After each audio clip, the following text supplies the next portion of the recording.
Yes बच्चों, जय माता दी।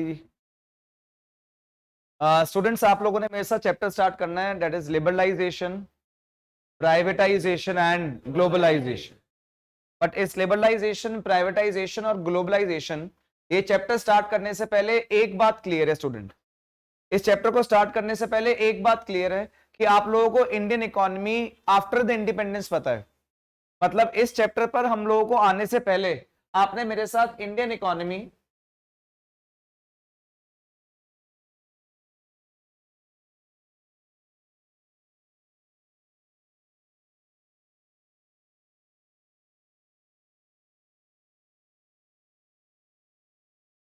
आपने मेरे साथ Indian economy on the eve of independence,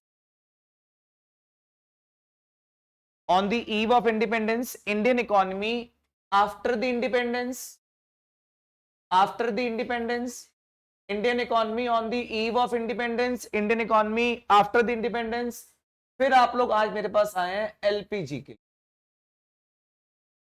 और मैं बस ये सिर्फ एक बात ये इंडिकेट करना चाहता हूं कि ये मेरे पास तीनों एक टाइम के अकॉर्डिंग आगे बढ़े हैं चैप्टर।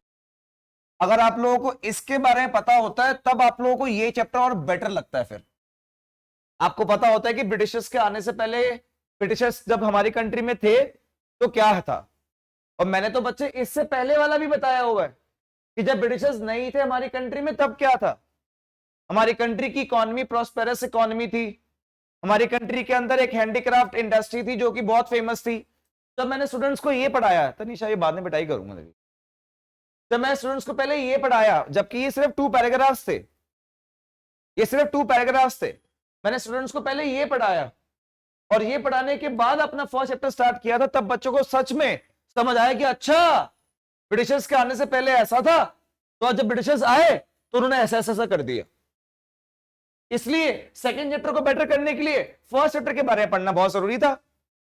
फर्स्ट चैप्टर में पढ़ा कि लैंड सेटलमेंट सिस्टम लगा, सेकंड ने पढ़ा उसको हटाया। मेरी बात समझ आ रही है मैं क्या बोल रहा हूं आप लोगों को?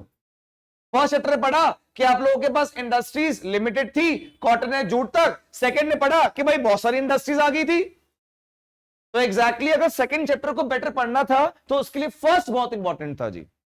तब आप लोगों को सेकंड चैप्टर का, अभी मैं कंफर्म दूं कि अगर मैं अभी सेकंड चैप्टर के बारे में अपने बच्चों से पूछूं तो वो सब कुछ मुझे बता देंगे जी। That is Indian economy after the independence. कब मिली फ्रीडम, कब आया 5 ईयर प्लान, 5 ईयर प्लान के ऑब्जेक्टिव्स क्या होते हैं, what to produce, how to produce, for whom to produce. हम लोगों ने मिक्स इकोनॉमिक सिस्टम ही चूज क्यों किया था। उसके बाद एग्रीकल्चर में रिफॉर्म्स आए थे, land reform, technological reform. Land reform को 2 पार्ट में डिवाइड किया था। इंडस्ट्रीज में आईपीआर आया था सर, स्मॉल स्केल इंडस्ट्रीज आई थी सर, गवर्नमेंट को इंडस्ट्रीज को डेवलप करने का रोल दिया था। ये सेकंड चैप्टर था जी। और इस सेकंड चैप्टर में मैंने क्या ऑब्जर्व किया जानवी, इस सेकंड चैप्टर में मैंने ऑब्जर्व किया कि मैंने अपने बच्चों को 1950 से लेकर 1990 तक की इकोनॉमी के बारे में बताया है। और सबसे इंपॉर्टेंट बात बता दूं कि इसके अंदर हम लोगों ने ऑब्जर्व किया कि एग्रीकल्चर हो, चाहे इंडस्ट्री हो, चाहे सर्विसेज हो, ट्रेड हो, मेन कंट्रोल गवर्नमेंट का था। मैंने बच्चों को सेकंड चैप्टर में ये बात रियलाइज भी करवाई है। अरे इनको तो क्वेश्चन करवाया है कि इंडस्ट्रीज को डेवलप करने का मेन रोल गवर्नमेंट को क्यों दिया है, सेकंड चैप्टर में ये क्वेश्चन तक करवाया है। तो इनको तो पता होना चाहिए कि इंडस्ट्रीज को, एग्रीकल्चर और ट्रेड को डेवलप करने का main role, main control government के हाथ में था सेकंड चैप्टर में। सेकंड चैप्टर नहीं बोलना चाहिए मुझे बोलना चाहिए 1950 से लेकर 1990 तक। आई बात समझ? 1950 से लेकर 1950 से लेकर 1990 तक के बारे में आपको पता होना चाहिए, तब पढ़ा पाऊंगा ये। हाँ, ये जो मुझे आज स्टार्ट करना है मेन चैप्टर, नहीं तो फीलिंग नहीं आएगी कि हुआ क्या चेंज। प्रॉमिस कर रहा हूं मैक्सिमम चीजें सिर्फ और सिर्फ जो इसमें पढ़ाऊंगा उसमें से 90% चीजें आपने इसमें और इसमें पढ़ी होंगी ऑलरेडी। अरे सर ये कोई ये सर टाइम है ना जो आगे चल रहा है, तो हमेशा हर फ्यूचर डिपेंड ही करता है आपके पास्ट और आपके प्रेजेंट के ऊपर। एक एक चीज जो तुमने अपने हाथों से लगाई थी सबको या तो हटाऊंगा या फिर जो अभी तक नहीं थी उसको लगाऊंगा। देख लेना थर्ड चैप्टर में, यही तो करूंगा। चैप्टर को स्टार्ट करने से पहले पता होना चाहिए क्या कर रहे हैं भाई। हाँ सर, हाँ पता है, आईपीआर आया था 1956, आपने लाइसेंसिंग सिस्टम लगा दिया था, बाकी सारी इंडस्ट्री तो गवर्नमेंट ने अपने हाथ में कर ली थी, पता है। टेक्नोलॉजिकल रिफॉर्म आया था, ग्रीन रेवोल्यूशन, वो भी गवर्नमेंट ने सब्सिडीज भी दी थी, पुअर फार्मर्स को सब्सिडीज भी दी थी गवर्नमेंट ने। सर ये बात मुझे पता है। सर ट्रेड एंड इन्वेस्टमेंट के बारे में भी क्लियर है कुणाल सर, मुझे ट्रेड एंड इन्वेस्टमेंट भी पता है। सर इन्वेस्टमेंट क्या है सर, हमने इंपोर्ट सब्स्टिट्यूशन पॉलिसी लगा दी थी, पक्का प्रॉमिस कर रहा हूं एलपीजी के अंदर बहुत कुछ बताने वाला हूं ट्रेड एंड इन्वेस्टमेंट के बारे में। अब पता होगा अगर सेकंड चैप्टर में ट्रेड एंड इन्वेस्टमेंट में करा क्या था, तभी तो थर्ड चैप्टर में उसका मतलब बताऊंगा। बड़े मजे से उन्होंने टैरिफ और कोटा लगाया था, टैरिफ और कोटा को प्रोसेस किया था जी, हाँ बताऊंगा, उसी के अकॉर्डिंग तो रिकमेंड करना है जी। तो जब तक आप लोगों को सेकंड पार्ट, सेकंड चैप्टर, अगर ये पार्ट क्लियर नहीं होगा तो आप लोगों के पास थर्ड चैप्टर का मीनिंग फिर कुछ नहीं बता।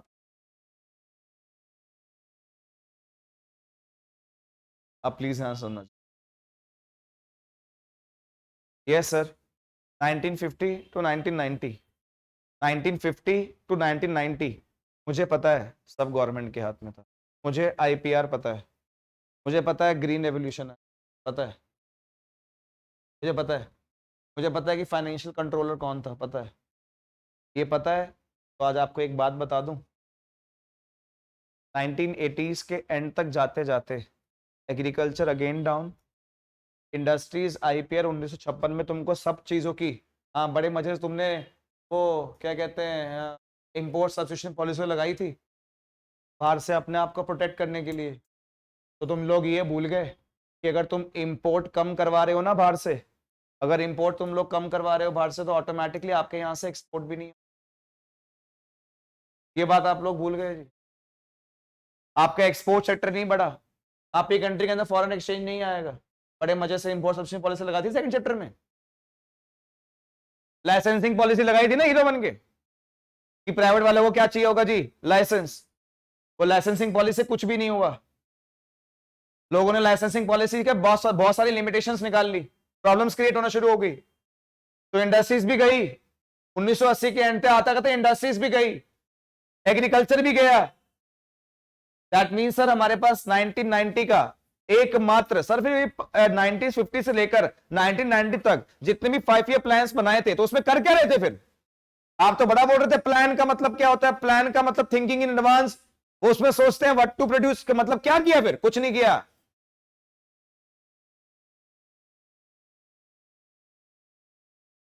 टैक्सेशन भी लिया था, कह रहा है क्या टैक्स भी लिया था, बैकवर्ड एरिया में इंडस्ट्रीज भी ओपन करवाई थी। एट द एंड मैं सिर्फ यही बोलना चाह रहा हूं, सॉरी बच्चों, सारी प्लानिंग फेल हो गई है। इन 5 ईयर प्लान्स के अंदर जितने भी 5 ईयर प्लान्स 1950 टू 1990 हम लोगों ने पढ़े हैं, इस 5 ईयर प्लान में हर प्लान में पहले ऑब्जेक्टिव सेट किया होता है। एक फर्स्ट 5 ईयर प्लान था और एक फिफ्थ 5 ईयर प्लान था, जिसके अंदर जो मैंने ऑब्जेक्टिव सेट किया था, टारगेट वो अचीव हुआ, बाकी किसी 5 ईयर प्लान के अंदर कोई ऑब्जेक्टिव अचीव नहीं हुआ। जो आप लोगों ने सेकंड चैप्टर में पढ़ा था, अगर आपको पता है, मैं उसके अकॉर्डिंग ही बात कर रहा हूं जी, नहीं हुआ। तो आज मैं वही, सर अगर नहीं हुआ तो फिर क्या हुआ, सर अगर नहीं हुआ तो फिर क्या हुआ, कुछ नहीं हुआ। फिर आप लोगों के पास इकोनॉमिक, यस आप लोगों के पास क्या आ गया, economic crisis, economic crisis. Sir economic crisis क्यों आए, क्या आप हमें इसके रीजंस बताओगे? बिल्कुल बताऊंगा, आधे रीजन तो तुमको पता होगा क्योंकि तुमने सेकंड चैप्टर पढ़ा हुआ है, बताऊंगा जरूर। ये यादव कह रहा है, कह रहा है सर पहला रीजन तो मैं बताया, तो मैं बता, कह रहा है सर अभी आपने अपने मुंह से बताया कि सारे प्लानिंग फेल होगी। मैंने हाँ फिर बोल क्या रीजन हो गया, कैसा पहला हमारे पास पहला रीजन हो गया इकोनॉमिक क्राइसिस का, that is failure of planning. मैंने प्लान कौन बनाता है, कैसा गवर्नमेंट बनाती है। सर दूसरा रीजन हो गया sir poor performance of government sector. मैंने फिर क्या हो गया, कुणाल सर इन्होंने इंपोर्ट बंद करवा दिए यार, हमारा एक्सपोर्ट ही नहीं होया, हमारे पास फॉरेन एक्सचेंज नहीं आया। मैंने फिर sir fall in foreign exchange reserve, तीसरा कारण। सर जब हमारे पास कुछ आएगा ही नहीं, पैसा आ ही नहीं रहा, सर हमारा BOP, balance of payment account, sir deficit चला जाएगा। Yes yes sir. सर हमारी कंट्री के अंदर बजट हमेशा इन्फ्लेशन आया, उसके अंदर हमेशा बजट डेफिसिट आया, क्या है ओ सॉरी, ये deficit budget, fall in BOP account, fall in foreign exchange reserve, poor performance of public sector and failure of plans. हाँ सॉरी, यही 5 और 6 रीजंस हैं इकोनॉमिक क्राइसिस के। तो कुणाल से फिर चैप्टर जब स्टार्ट होना चाहिए सबसे पहले तो फिर ये टॉपिक होना चाहिए कि इकोनॉमिक क्राइसिस क्यों आए हैं, यही होगा, यही होगा, बता दूंगा। ठीक है, इसका मतलब ईशान सबसे पहले हम लोगों ने पढ़ना है कि इकोनॉमिक क्राइसिस क्यों आए। अरे ये इकोनॉमिक क्राइसिस आए ईशान उसी की वजह से तो क्या है यार, न्यू इकोनॉमिक पॉलिसी। एग्जैक्टली ऐसी हालत हो गई थी, इतने कम फॉरेन एक्सचेंज हो गए थे कि हम लोगों को लोन लेना पड़ा वर्ल्ड बैंक और आईएमएफ से, और वर्ल्ड बैंक और आईएमएफ कहते हैं हम लोन दे तो देंगे बट लगता नहीं कि तुम वापस कर पाओगे। मैंने नहीं, कर देंगे, प्रॉमिस कर रहे, कसम खा रहे हैं, कर देंगे, वापस कर देंगे। कह रहे लग नहीं रहा, तुम्हारी इतनी प्रोडक्शन ही नहीं हो रही, तुम्हारी इकोनॉमी ऐसी है, तुम्हारी गवर्नमेंट ने तो ये ग्रीन रेवोल्यूशन में कुछ नहीं कर पाया, फार्मर को सब्सिडीज दी, इनइक्वालिटी क्रिएट होगी तुम्हारी कंट्री के अंदर, तुम्हारी कंट्री का लाइसेंसिंग पॉलिसी है, तुम लोगों ने अपनी कंट्री बंद करी हुई है, तुम किसी से बात नहीं करते। फिर बताओ, आप बता दो क्या करना है, फिर आप ही बता दो क्या करना है, वो जो आप बोलोगे वो कर लेंगे। कह रहे पहले अपनी इकोनॉमी को ओपन करो, लोगों से जाके मिलो अपनी। मैंने बोला फिर हमारी कंट्री के प्रोड्यूसर बेचारे क्या करेंगे, कंपटीशन कहां से लड़ेंगे। अरे तुमने उनको बिठा बिठा के हड्डा राम बना दिया है, उनको प्रोटेक्ट करते हैं, अरे मत करो प्रोटेक्ट, लड़ेंगे लड़ेंगे मर जाएंगे, कोई बात नहीं, लड़ने दो कंपटीशन। मतलब बाहर के लोगों को आने दो, आने दो। जब ओपन करोगे इकोनॉमी तभी इंपोर्ट एक्सपोर्ट बढ़ेगा।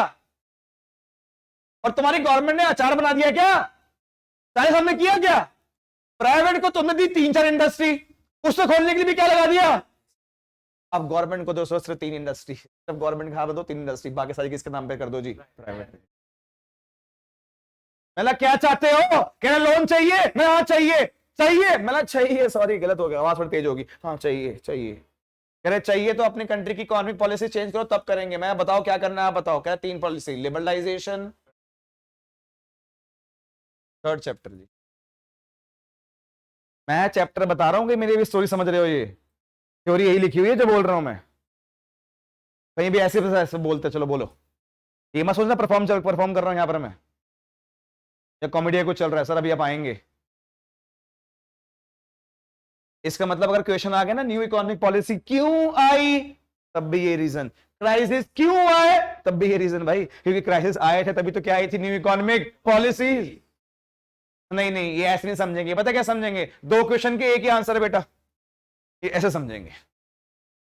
लिख ले क्वेश्चन, लिख ले ऊपर जैसा ही नाम भी लिख लियो,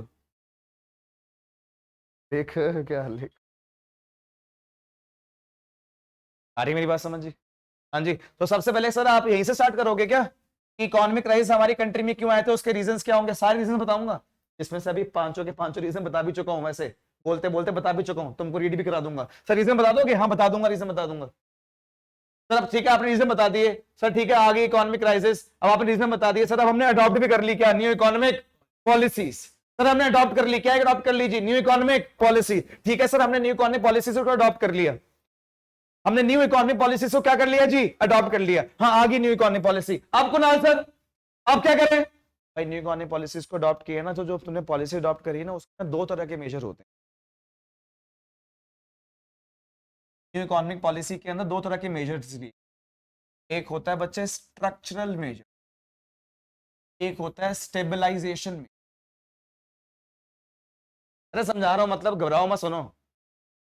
स्टेबलाइजेशन का मतलब होता है, देखते को मैं शायद से बताया था अभी कि क्राइसिस इसलिए आया क्योंकि बीओपी डेफिसिट था, फॉरेन एक्सचेंज रिजर्व्स कम हो गए थे, तो जो चीजें ऊपर नीचे हो जाती हैं, डेफिसिट या सरप्लस या कुछ गड़बड़ हो जाती है, उन चीजों को बैलेंस करने के लिए, जैसे इन्फ्लेशन आ गया, इन्फ्लेशन का मतलब होता है डिमांड ज्यादा सप्लाई कम, डिफ्लेशन का मतलब डिमांड कम सप्लाई ज्यादा, तो इन्फ्लेशन डिफ्लेशन आ गया, पीओपी सरप्लस डेफिसिट हो गया, बजट सरप्लस डेफिसिट हो गया, तो जो चीजें ऊपर नीचे हो जाती हैं उनको बैलेंस करने के लिए जो मेजर लिए जाते हैं उनको स्टेबलाइजेशन मेजर बोलते हैं। स्टेबल हाँ, क्या उनसे मेजर बोलते हैं, स्टेबलाइजेशन मेजर। और एक मेजर है स्ट्रक्चरल, स्ट्रक्चर हमारी कंट्री का स्ट्रक्चर डिवाइड 3 पार्ट्स में, प्राइमरी सेकेंडरी और टर्शरी, 3 सेक्टर तो है, कौन कौन से, प्राइमरी सेकेंडरी और, इन पूरे सेक्टर्स में चेंजेस लेकर आना उसको स्ट्रक्चरल मेजर्स बोलते हैं जी। और न्यू इकोनॉमिक पॉलिसी के अंदर 2 तरह के मेजर्स लिए गए जी, 2 तरह के मेजर्स, और उन 2 तरह के जो मेजर्स लिए गए उन मेजर्स के फीचर्स का नाम है लिबरलाइजेशन। एलपीजी के यहां दोनों मेजर्स इंडिकेट होते हैं, स्टेबल करने के लिए भी लिए गए हैं इसके अंदर मेजर्स, स्ट्रक्चर को चेंज करने के लिए भी लिए गए हैं इसके अंदर measures. LPG, liberalisation, privatisation and globalisation, liberalisation, privatisation and globalisation. Raise your hand से क्लियर है? हाँ जी, यहां देखना एक बार। सर ठीक है, ले लिए मेजर्स, सुनते रहना। सर ठीक है सर, ले लिए मेजर्स, ले लिए सर। अब सर इसी मेजर के तो फीचर हैं एल पी और जी। सर फिर अब पढ़ाओ क्या, एल पी और जी। ठीक है जी, यहां देख लो, अभी यहां देख लो। ठीक है कुणाल सर, फिर शुरू करो, फिर शुरू करो सर एल के साथ। सर एल का मतलब मेरे पास क्या है यार? और सर लिबरलाइजेशन का मतलब क्या होता है? सर एक ही मतलब होता है sir, removal of restriction. Sir यही तो बोला था वर्ल्ड बैंक और आईएमएफ ने, यही तो समझाया था कि तुमने तो करे बेड़ा करके अपने साथ खुद है। गवर्नमेंट ने सारी मोनोपोली ले ली, हर चीज की बना ली मोनोपोली। अरे मोनोपोली वो बनाए जो अच्छा हो किसी काम में, एक तो मोनोपोली बना ली, उस चीज को किसी और को करने के लिए भी नहीं दे रहे और खुद भी नहीं कर रहे। वाह वाह भाई, क्लैपिंग कर दो भाई, क्लैपिंग कर दो। वाह, हटाओ हटाओ रेस्ट्रिक्शन, हटाओ प्राइवेट सेक्टर के ऊपर जो रेस्ट्रिक्शन हटाइए, हटाओ, हटाते हैं। Removal of restrictions on the private sector, उसको क्या बोलते हैं जी? लिबरलाइजेशन। और सुन लो, मतलब हाँ जी बोलो, कह रहे जहां जहां से रेस्ट्रिक्शन हटेंगी, जहां जहां से रेस्ट्रिक्शंस, वहां चेंजेस आएंगे ना, आएंगे। चेंजेस को बोलते हैं रिफॉर्म्स। क्या बोलते हैं?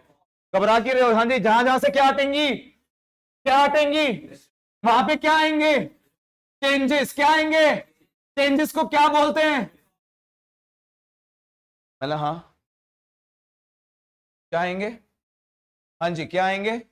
जहां जहां से रिस्ट्रिक्शंस हटेंगी वहां पर क्या आएंगे? क्या आएंगे? सर रिफॉर्म्स आएंगे।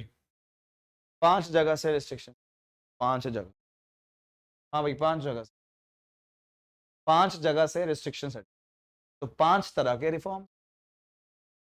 सर कहां कहां से हटी? इंडस्ट्रीज से हटी। पहले कहां से हटी? क्या क्या हटी, क्या क्या हुआ बताऊंगा, वो बाद में बता दूं, वो चीज बाद में बता दूं, मैं पहले ये बताता हूं कहां कहां से हटी। पहले हटी इंडस्ट्री से,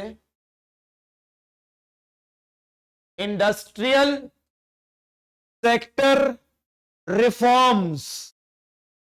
अच्छा अच्छा अच्छा अच्छा। फिर वो फाइनेंस, आरबीआई का रोल चेंज हो गया। अच्छा अच्छा, financial sector reform, tax rate कम हो गए, रेस्ट्रिक्शन, टैक्स रिफॉर्म्स। वो फॉरेन एक्सचेंज, पहले वो हमारी कंट्री करेंसी का प्राइस किसी और कंट्री की करेंसी के टर्म्स में, $1 कितने का है, इसको फॉरेन एक्सचेंज रेट बोलते हैं। क्या बोलते हैं? Foreign exchange.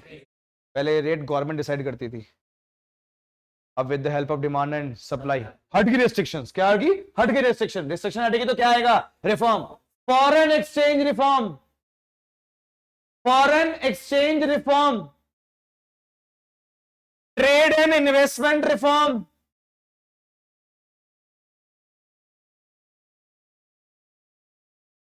ये 5 तरह के जी, ये 5 तरह के जी रिफॉर्म्स आए हैं जी, ये 5 तरह के मेरे पास रिफॉर्म्स आए हैं जी।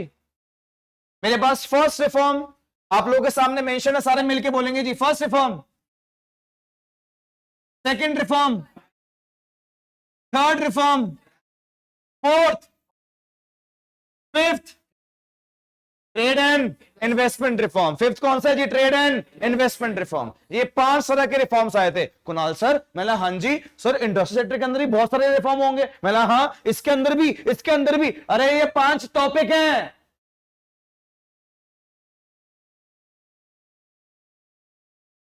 तो उसके बाद क्या होगा? उसके बाद लिबरलाइजेशन खत्म हो जाएगा, लिबरलाइजेशन खत्म हो जाएगा भाई। तो सेकंड पार्ट प्राइवेटाइजेशन। हाँ जी, सेकंड पार्ट कौन सा जी? प्राइवेटाइजेशन। क्या आ जाएगा Kunal sir? Privatisation. Sir privatisation का मतलब क्या होता है? Increase in the role of private sector, increase in the role of. और तो प्राइवेटाइजेशन करने के हमारे पास 2 तरीके हैं जी। एक हमारे पास क्या है जी, डिसइन्वेस्ट, एक क्या है हमारे पास, और एक है हमारे पास ट्रांसफर ऑफ ओनर। सर क्या डिफरेंस होता है? हाँ ऑब्वियस सी बात है कि अब प्राइवेट सेक्टर को हम लोग रोल को इंक्रीज कर रहे हैं, तो पहले रोल किसका था? पहले रोल किसका था? तो गवर्नमेंट जब अपना पार्ट बेचेगा तो सिर्फ क्या होगा, वो डिसइन्वेस्टमेंट। गवर्नमेंट पूरा किसको दे देगा? प्राइवेट को, तो वो क्या है, ट्रांसफर ऑफ ओनरशिप। दो तरीके से बढ़ावा मिलता है किसको? प्राइवेटाइजेशन को। किसको? किसको? दो मेथड है किस चीज के? प्राइवेटाइजेशन के। First method is disinvestment, first method is disinvestment. Second method transfer of ownership. First method क्या है? डिसइन्वेस्टमेंट। सेकंड मेथड क्या है? Transfer of ownership. किसकी बात कर रहे हैं? प्राइवेटाइजेशन की। सर ये दो मेथड पढ़ने हैं बस? हाँ सर, और बस, और कुछ नहीं पढ़ना। सर नेक्स्ट क्या आएगा? हाँ जी, नेक्स्ट मेरे पास क्या आएगा? ग्लोबलाइजेशन। नेक्स्ट क्या आएगा? ग्लोबलाइजेशन। सर ग्लोबलाइजेशन का मतलब क्या है? ग्लोबलाइजेशन का मतलब है बच्चों integration of domestic economy with the world's economy. India की इकोनॉमी को वर्ल्ड की इकोनॉमी से मिलाना है, इंटीग्रेट करना है। जो तुमने वो बॉर्डर बंद कर दिए थे ना, टैरिफ कोटा लगाकर, तुमने उस चीजों को हटा देना है। अब बाहर के लोगों को अपनी कंट्री के अंदर आने दो, इन्वेस्टमेंट करने दो, तभी ग्रोथ होगी।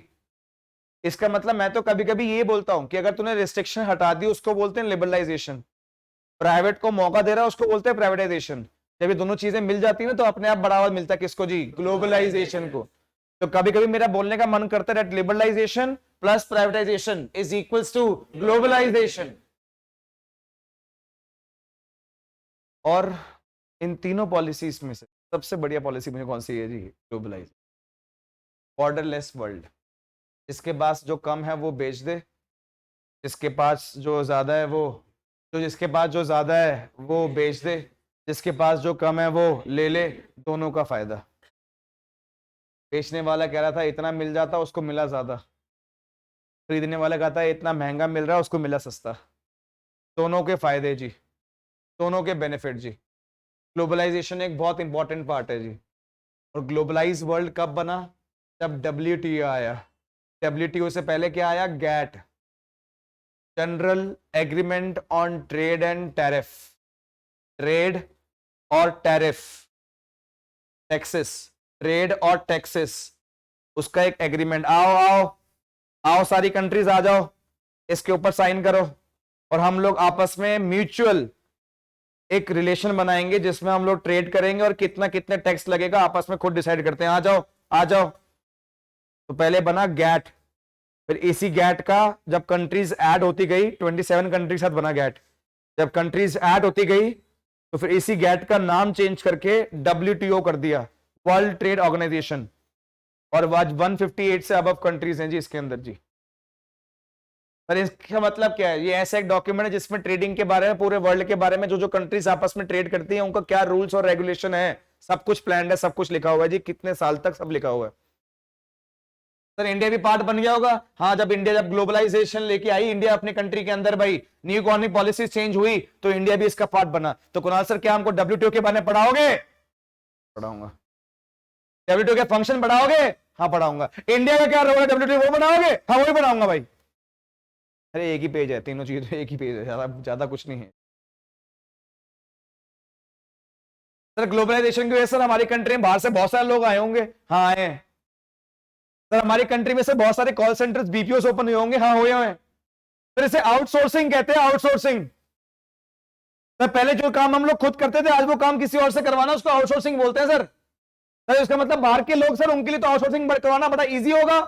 सर इंडिया के अंदर आउटसोर्सिंग करना बड़ा अच्छा लगता होगा उन्हें, उनकी कॉस्ट बहुत कम लगती होगी। हाँ सर पूरे वर्ल्ड के लिए सर आउटसोर्सिंग के लिए इंडिया तो फेवरेट डेस्टिनेशन होगी। हाँ लेबर चीप है ना, और इमोशंस वाली है। माँ बाप के सारे कर्ज वापस करने हैं भाई, काम करना है, 24-24 घंटे काम कर रहे हैं भाई। आउटसोर्सिंग पढ़ाओगे इसका मतलब? हाँ पढ़ाऊंगा। आउटसोर्सिंग के फायदे ये बताओगे? बताऊंगा। पूरे वर्ल्ड के लिए इंडिया फेवरेट डेस्टिनेशन क्यों आउटसोर्सिंग है वही बताओगे? हाँ बताऊंगा। तो ग्लोबलाइजेशन के अंदर आउटसोर्सिंग भी पढ़ाओगे, WTO भी पढ़ाओगे? हाँ। ग्लोबलाइजेशन के फायदे भी पढ़ाओगे? हाँ। ग्लोबलाइजेशन की वजह से इकोनॉमी में क्या चेंजेस आए वो भी पढ़ाओगे? हाँ, ये 5 टॉपिक ग्लोबलाइजेशन के पढ़ाऊंगा जी। उसके बाद क्या पढ़ाओगे? बस चैप्टर खत्म। नहीं नहीं, ऐसे कैसे खत्म कर दोगे? कुछ तो पढ़ाओ, सुन लो फिर। सारी लिबरलाइजेशन पढ़ा दूंगा, प्राइवेटाइजेशन पढ़ा दूंगा, और क्या पढ़ा दूंगा? ग्लोबलाइजेशन। तो इन तीनों इकोनॉमी का, तीनों पॉलिसी का, तीनों सेक्टर्स के ऊपर, प्राइमरी, सेकेंडरी और के ऊपर पॉजिटिव इफेक्ट आया या नेगेटिव, लास्ट में 6 मार्क्स का क्वेश्चन भी करा दूंगा। मतलब ऐसा क्वेश्चन जो पूरे चैप्टर को रिप्रेजेंट करता है, ऐसा क्वेश्चन जो पूरे चैप्टर को रिप्रेजेंट करता है। हाँ हाँ, वही critical appraisal of new economic policies, critical appraisal of new economic on sectors बोल दे या फिर ऑन इकोनॉमी बोल दे, तो तेरी मर्जी है। हाँ चल, एक क्वेश्चन वो भी करा दूंगा। इसके बाद क्या कराओगे? बस खत्म। जो आप लोगों को अभी तक बोल रहा था स्टार्टिंग से लेकर एंड तक, ये मेरे पास पूरा चैप्टर है जो मैंने आप लोगों को पढ़ाना है। आपको थ्योरी में यही इंडिकेट होगा, इससे ज्यादा कुछ इंडिकेट नहीं हो सकता। तो आप लोगों को याद होगा कि मैंने ये टॉपिक स्टार्ट कहां से किया था। मैंने स्टार्ट किया था कि मेरे पास क्या है, डिफरेंट मेरे पास क्या है? Economic crisis. मेरे पास क्या है? इकोनॉमिक। और सबसे पहले मैंने यही बात करनी थी कि आखिर मेरे पास इकोनॉमिक क्राइसिस क्यों आए। सबके पास न्यू इकोनॉमिक पॉलिसी है, एलपीजी के नोट से निकालेंगे एक बार, नहीं है तो यहां पे देखो एक बार।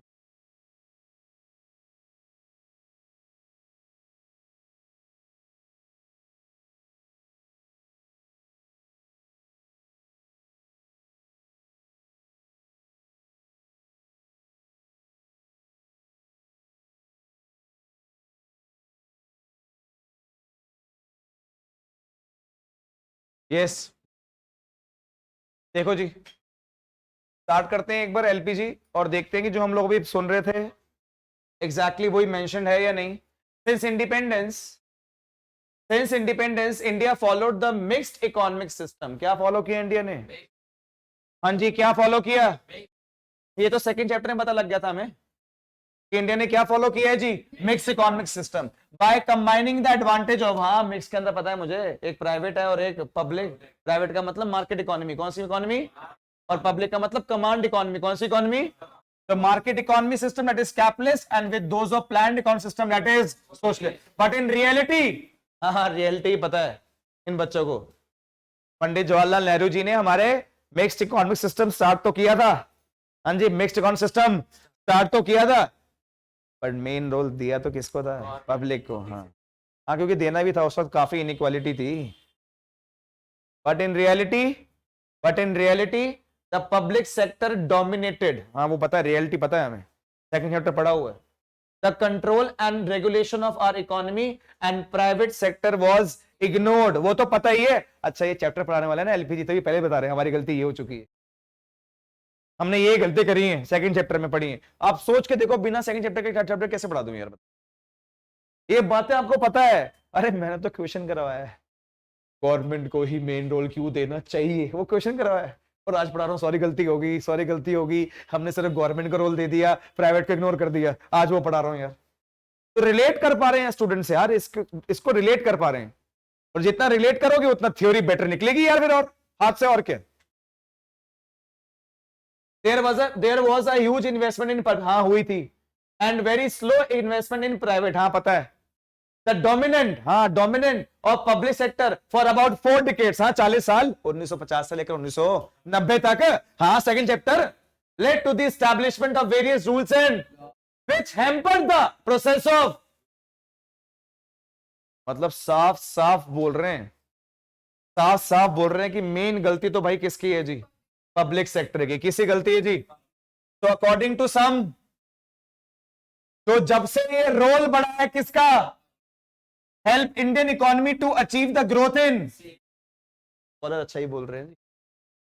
हाँ जी, क्या बढ़ गई है? कुछ सेविंग्स। क्या बढ़ गई है? सेविंग्स। डेवलप और डाइवर्सिफाइड। हाँ इंडस्ट्री भी तो बड़ी थी, ये तो मानना पड़ेगा भाई, जो चीज सही हुई थी वो तो मानो ना। याद है ब्रिटिशर्स के वक्त सिर्फ वेल डाइवर्सिफाइड हमारे पास एक ही इंडस्ट्री थी, कॉटन और जूट। सेकंड चैप्टर के अंदर कम से कम इंडस्ट्री तो बड़ी। अरे क्या बोल रहा हूं मैं, सेकंड चैप्टर के अंदर इंडस्ट्री बड़ी, मुझे बोलना चाहिए 1950 से लेकर 1990 तक कुछ इंडस्ट्रीज तो बड़ी। हाँ ठीक है, बड़ी, वेरी गुड, अच्छी बात। अचीवमेंट ऑफ फूड सिक्योरिटी, हाँ ग्रीन रेवोल्यूशन की वजह से। किसकी वजह से? हाँ जी, अचीवमेंट ऑफ फूड सिक्योरिटी, हाँ ये भी हुआ। अच्छा, कुछ स्कॉलर बोल रहे हैं अच्छा भी हुआ, बट कुणाल सर आपको पता है ना हमारी कंट्री के अंदर आखिर आए तो थे क्या, economic crisis. So sir first question,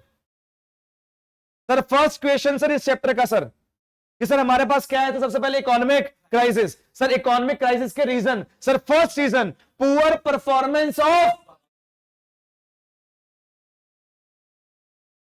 first reason poor performance of public sector. Sir आप तो अभी यही बोल रहे थोड़ी देर पहले, हाँ वही रीजन है भाई। अब हम लोग लर्न थोड़ी करेंगे इस चीज को, हम लोग सेकंड चैप्टर पढ़ के आ रहे हैं भाई। लक्ष्य था फर्स्ट रीजन मेरे पास क्या है जी, poor performance of public sector in the 40 year period. हाँ 1951 से लेकर 19, देख रहे हो कितनी बार आ रहा सेकंड चैप्टर की बात।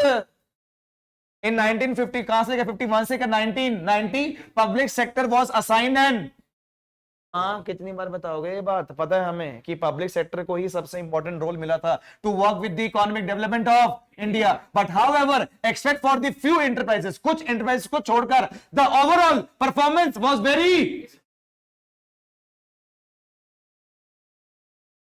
इसके बारे में बात कर रहे हैं पब्लिक सेक्टर, ये भी एक कारण है, poor performance of public sector ये भी एक कारण है किस चीज का, कंट्री के अंदर इकोनॉमिक।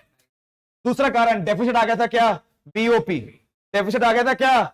अगर आप लोगों को याद ना हो, क्योंकि मैंने वेकेशन में तो बीओपी करवाया हुआ है, और अगर आपको याद ना हो तो आपको बता देता हूं जी। Balance of payment account records the economic transaction between India and other country, India और अदर कंट्री के बीच में जितनी भी इकोनॉमिक ट्रांजैक्शंस होती हैं, इंडिया और अदर कंट्रीज के बीच में जितनी भी इकोनॉमिक ट्रांजैक्शंस होती हैं, वो सारी इकोनॉमिक ट्रांजैक्शन रिकॉर्ड जहां पे करी जाती है उस अकाउंट को बीओपी अकाउंट बोलते हैं।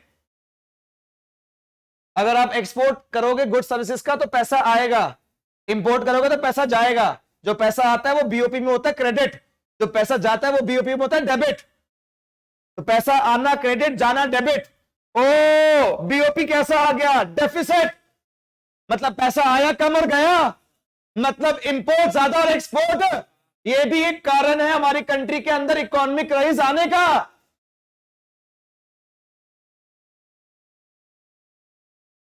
क्या बोल रहे हैं जी, डेफिसिट इन, हाँ जी भाई साहब, हेलो भाई साहब पढ़ो, डेफिसिट इन बीओपी, वहां से कहां से देख रहा है यार, यहां देख, हाँ जी deficit in BOP, deficit in BOP arises when,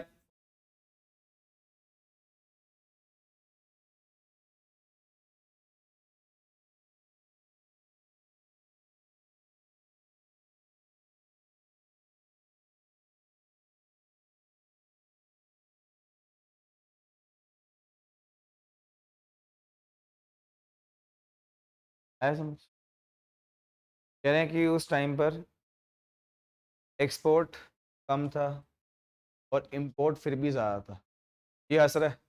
Ishan कह रहे हैं इंपोर्ट सब्स्टिट्यूशन पॉलिसी लगाने के बाद भी इंपोर्ट ज्यादा था कुणाल सर, वो टैरिफ और कोटा लगाने के बाद भी इंपोर्ट ज्यादा था पूरे 40 साल। मैं हाँ, कह रहा क्या खाक लगाई पॉलिसी फिर तुमने यार, हमको तो कुणाल सर बड़े मजे से सेकंड चैप्टर पढ़ा रहे थे, टैरिफ लग गया, ओहो क्या लग गया, क्या लग गया, कोटा, अब लोग बाहर से इंपोर्ट, ये लगाने के बाद भी इंपोर्ट क्या हुआ, एक्सपोर्ट क्या हुआ, इसका मतलब फॉरेन एक्सचेंज आया कम, फॉरेन एक्सचेंज, तो इसका मतलब बीओपी कैसा आ गया, डेफिसिट, और डेफिसिट बीओपी आना भी एक कारण था किस चीज का जी, इकोनॉमिक क्राइसिस का। एक और कारण जी, इन्फ्लेशनरी, चीजों के प्राइसेस क्या हो रहे थे, increase. So whenever aggregate demand is more than aggregate supply, बोलो व्हेनेवर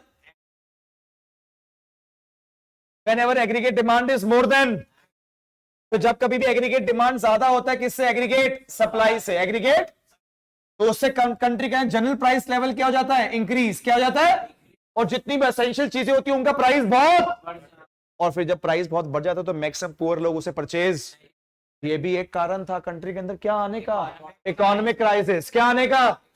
फोर्थ कारण foreign, oh foreign exchange reserves are very precious. हर कंट्री के पास कितनी दूसरी कंट्री की परचेसिंग पावर, वो डिपेंड करता है कि हर कंट्री के पास कितनी दूसरी कंट्री की फॉरेन करेंसी है। फॉरेन करेंसी को बोलते हैं क्या, फॉरेन एक्सचेंज। इंडिया की डोमेस्टिक करेंसी, इंडिया की डोमेस्टिक करेंसी, रुपीस को छोड़कर इंडिया के लिए सारी करेंसी फॉरेन एक्सचेंज, रुपीस को छोड़कर सारी करेंसी क्या है, फॉरेन एक्सचेंज। तो अगर आप लोग इंडिया को कुछ भी, इंडिया का सेल्फ रिलायंट है, सब कुछ हर चीज की सेल्फ रिलायंट है इंडिया, मैक्सिमम चीजों के लिए किसी और के ऊपर क्या होगी, डिपेंडेंट अगर आप हो ना, तो आप लोगों को वहां से कुछ गुड्स अगर मंगवाने तो क्या देना चाहिए, फॉरेन एक्सचेंज। और अगर आपके फॉरेन एक्सचेंज नहीं है तो आप वहां से इंपोर्ट। सबसे बड़ी चीज जो इंडिया इंपोर्ट कराती है वो है ऑयल। ऑयल, ऑयल के लगता है पैसा, उसको बोलते हैं फॉरेन एक्सचेंज। अगर फॉरेन एक्सचेंज नहीं होगा तो ऑयल इंपोर्ट नहीं करा पाएंगे हम, और ऑयल इंपोर्ट नहीं होगा ना, कंट्री चल नहीं पाएगी। ऑयल एनर्जी का पार्ट है। तुमसे पूछ रहा हूं, इंसान चलता बिना एनर्जी के? कंट्री नहीं चल पाएगी एनर्जी के बिना, डेड हो जाएगी इकोनॉमी। आज तक अगर हिस्ट्री पढ़ेंगे तो जो मैं ये पढ़ा रहा हूं न्यू इकोनॉमिक पॉलिसी, तो पता है थ्योरी में क्या लिखा हुआ है? कह रहे वो 1 हफ्ते का ऑयल इंपोर्ट कराने के पैसे रह गए थे बस, इसलिए क्या आगे इकोनॉमिक क्राइसिस। हाँ जी, in 1991 foreign exchange reserves fell to, इतने कम हो गए, it led to the foreign exchange crisis in the economy. Foreign exchange reserve decline a level that was not adequate. हमारे पास ये लिखा 1 हफ्ते का 2 हफ्ते यार, टू फाइनेंस इंपोर्ट हमारे पास नहीं था, to finance import for more than to pay the interest, जो हमें लोन लिया था उसके ऊपर इंटरेस्ट पे करने के पैसे भी हमारे पास, इसकी वजह से हमारे ऊपर क्या बढ़ते गया, डेट क्या बढ़ते गया। हाँ जी, 5वां कारण भाई, हाँ जी, huge burden of debt. 5th reason जी, huge burden of the expenditure of government was much higher than there, as a result government had to borrow money from and from.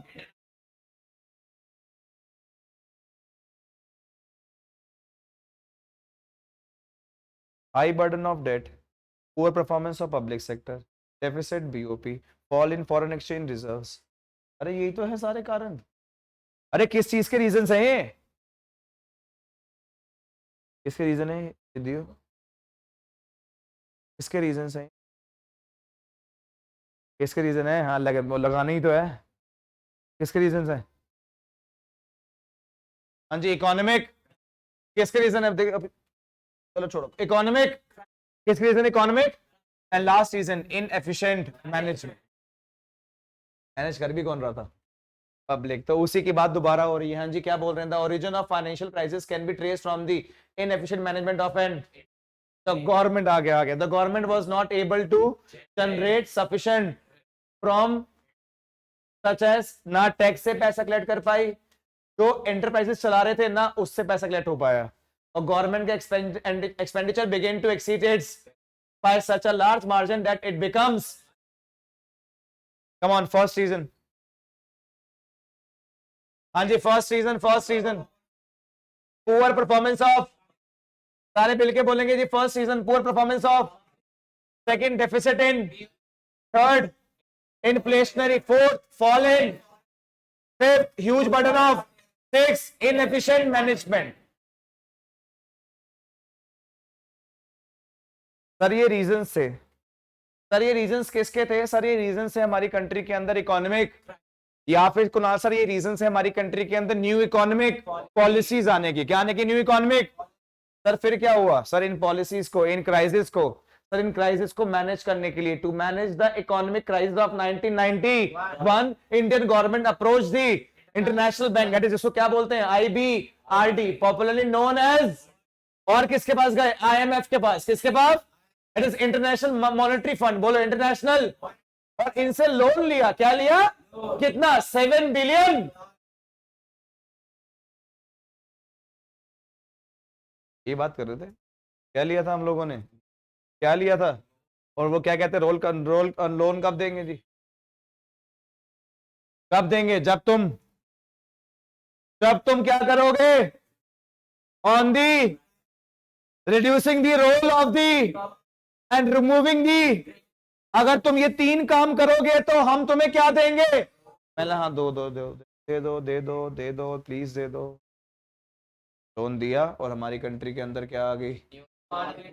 हाँ ज्ञान बोल रहे हैं, इंडिया एग्रीड, हाँ बोल रहे हैं, सेम बात बोल रहे हैं, India agreed to the condition of World Bank and announce the new economic policy. क्या अनाउंस कर दी जी? New economic policy. क्या अनाउंस कर दी? आ गई जी, आ गई हमारी कंट्री में। क्या आ गई? New economic. तो the new economic policy was announce, कब अनाउंस हुआ? In July 1991। It consisted of wide range of economic reforms. हाँ सर पता है, बहुत सारे क्या आए थे? रिफॉर्म्स। हाँ जी, बहुत सारे क्या आए थे? सर इस पूरी पॉलिसी के टू काइंड्स ऑफ मेजर्स है. First is stabilisation measure, second one is structural measure. बता दिया. स्टेबलाइजेशन पढ़ लो, वही है जो बता रहा था ना, चीजों को स्टेबल करने के लिए. जो चीज कभी जैसे इन्फ्लेशन को बराबर लाने के लिए, ठीक करने के लिए. इन्फ्लेशन का मतलब क्या है? AD is more than AS, तो AD is equals to AS लाने के लिए. पीओपी डेफिसिट का मतलब क्या है? पैसा आया कम और गया ज्यादा, तो पैसा और आगे ज्यादा लाने के लिए. जो चीजें ऊपर नीचे होती है उनको बैलेंस करने के लिए जो मेजर लिए जाते हैं, लिखा हुआ है यार. Correcting weakness of the balance of payment को ठीक करने के लिए. कंट्रोलिंग इन्फ्लेशन, हाँ वो जो चीजें. स्ट्रक्चरल मेजर्स ये भी लिखा हुआ है. They refer to a long term measures improving the efficiency of economy. और मुझे पता है इकोनॉमी 3 सेक्टर है, प्राइमरी, सेकेंडरी और टर्शरी. ये रहा, ये रहा. ठीक है सर. फिर जो ये दोनों तरह के मेजर्स जो हैं सर, ये दोनों तरह के जो मेजर्स हैं सर, इन दोनों तरह के मेजर्स के फीचर हैं 3. हाँ जी 3 फीचर है. Liberalisation, privatisation and globalisation. सबसे पहले हमारे पास क्या स्टार्ट होगा जी? लिबरलाइजेशन. सबसे पहले देखेंगे prior to 1991 there were large number of government restriction in India in the areas of. Sir 1991 से पहले कौन सी पॉलिसीज थी? कौन सी पॉलिसी थी, क्या था सर? ये हमें मत बताओ, हमें बहुत अच्छे तरीके से सेकंड चैप्टर कंप्लीट करके आए हम. ये हमें मत बताओ सर क्या था. सर लिबरलाइजेशन ने करा क्या? फिर इन्वॉल्व्स डीरेगुलेशन. जो रूल्स बनाए गए थे उनको डीरेगुलेट करो. And reduction of government control and greater autonomy. Freedom किसको दी? प्राइवेट को. To make economy more competitive. तो फिर जब रिस्ट्रिक्शंस हटी हैं तो जहां से क्या हटती है? रिस्ट्रिक्शंस. जहां से क्या हटती है? सर वहां पे क्या आते हैं? चेंज. जहां से क्या हटती है? रिस्ट्रिक्शन. सर वहां पे क्या आते हैं? चेंजेस. क्या आते हैं? तो सर चेंजेस कहां कहां आए थे? फर्स्ट, सारे मिलके बोलेंगे. First, second, third, fourth, fifth. मैंने आपको बताया था कि मेरे पास 5 जगह से रेस्ट्रिक्शंस हटी, तो 5 जगह पर क्या आ गए जी? चेंजेस. क्या आ गए? तो देख लो. To unlock the economic potential of country. Country का पोटेंशियल को अनलॉक करने के लिए and encouraging the private sector, multinational corporation to invest and expand. आओ, आ जाओ, हमारी कंट्री के अंदर आके इन्वेस्ट करो. To introduce much more competition into the economy. हम 5 जगह रिफॉर्म्स लेकर आए. ये रहे आपके सामने वो रिफॉर्म्स, जिसमें से ये मेरे पास first reform, that is industrial sector reform. Economic crisis क्यों आए थे स्टूडेंट्स? फर्स्ट, हाँ जी, पुअर परफॉर्मेंस ऑफ. सारे मिलके बोलो, poor performance of. Second, deficit in BOP. Third, inflationary pressure. Fourth, fall in foreign exchange reserves. Fifth, inefficient management. Six, deficit in BOP. Deficit इन, हमारे पास 6 आगे क्या जी? रीजंस. 6 आगे हमारे पास क्या? रीजंस. किसके? Huge burden of date. 6 आगे क्या? रीजंस. किस चीज के? इकोनॉमिक क्राइसिस के. इकोनॉमिक क्राइसिस को डील करने के लिए क्या है? Measures. There are 2 types of measures, stabilisation measures and, yes, stabilisation measures and. तो जिसके 3 फीचर्स थे, कौन कौन से? Stabilisation, privatisation and. Sir liberalisation का मतलब क्या होता है सर? Removal of. हाँ जी, रिमूवल ऑफ. सर रिस्ट्रिक्शन किस पे हटानी है जी? किस पे हटानी है जी? और सर प्राइवेट सेक्टर के रोल को बढ़ाना है ना. इसी से हमारे पास आए चेंजेस. क्या है सर? चेंजेस को क्या बोलते हैं? रिफॉर्म्स. क्या बोलते हैं सर? First reform. हाँ जी, first reform. Second reform. Third, tax reform. Fourth and fifth, foreign exchange reforms. 5 क्या है? रिफॉर्म्स. अब यहां देखेंगे सर, देखने नहीं चाहिए क्लास के अंदर कभी भी, क्लासेस से पहले. ये देखो कौन से रिफॉर्म्स है. देखो कौन से रिफॉर्म्स है. कौन से रिफॉर्म्स है? तो क्या है? पहले से क्या आ गए? चेंजेस. पहले वाली चीज पता है? ये देख लो, ये क्या लिखा? देखो, ठीक है. क्या तुमको सेकंड चैप्टर में ये बात नहीं पता? तुमने लाइसेंसिंग पॉलिसी लगाई थी, नहीं पता? पता है ना, हटा दी. हाँ जी सर, किसको रोल दिया तुमने? हटा दिए. हाँ जी, वो याद है स्मॉल स्केल इंडस्ट्रीज के लिए कुछ गुड्स क्या करे थे? रिजर्व. हटा दिए, हटा दिए। अरे सारी पॉलिसी चेंज कर दी। ये देखो फॉरेन फाइनेंशियल सेक्टर रिफॉर्म, ये रहे 3 4 सॉरी। ये देखो टैक्स रिफॉर्म, ये देखो फॉरेन एक्सचेंज रिफॉर्म, ये 2 trade and investment reform.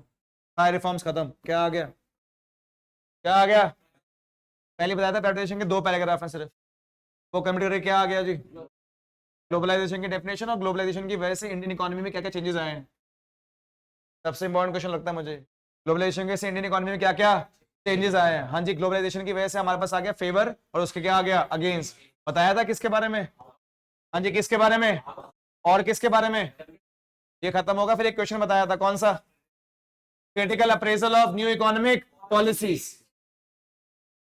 Critical appraisal of new economic policy कि इन तीनों पॉलिसी का 3 सेक्टर के ऊपर कैसा इफेक्ट आया। ये रहा लास्ट क्वेश्चन और ये चैप्टर आपका जी खत्म जी। इफेक्ट कैसा है?